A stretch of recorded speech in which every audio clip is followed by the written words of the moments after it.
Programme లో పాల్గొనడానికి వారికి ఉన్న బిజీ షెడ్యూల్ లో కొంత టైం మనకు కేటాయించారు. వారి కేటాయింపు వేస్తున్నారు. అదేవిధంగా ఒకసారి మీరు గట్టిగా పెద్ద ఎత్తున same WWF and other NGOs తో పాటు ఇది చేస్తున్నాము.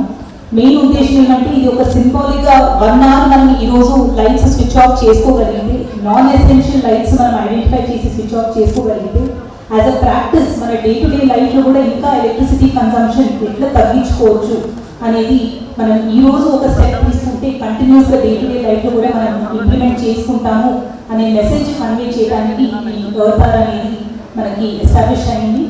అండ్ దీంతో పాటు మనకి ఎన్వైరన్మెంటల్ ప్రొటెక్షన్, క్లైమేట్ చేంజ్ గురించి కూడా అవేర్నెస్ క్రియేట్ చేయడానికి ఈ ఎర్త్ అవర్ అనేది ఎస్టాబ్లిష్ అయింది. ఈరోజు హైదరాబాద్లో సెక్రటేరియట్తో పాటు మన జిల్లాలో IDOCలో కూడా ఎసెన్షియల్ లైట్స్ ఉంచుకొని మిగతా నాన్ ఎసెన్షియల్ అన్నీ కూడా పనిచేయాలి అనేది మనం డెసిషన్ తీసుకొని పాటించాలని అనుకున్నాము. అండ్ గవర్నమెంట్ సైడ్ నుంచి కూడా మనము renewable energies, solar power plants గురించి అవ్వచ్చు ఆర్ అదర్ కన్సంప్షన్ గురించి తగ్గించుకోవడానికి చాలా ఎఫర్ట్స్ చేస్తున్నాము.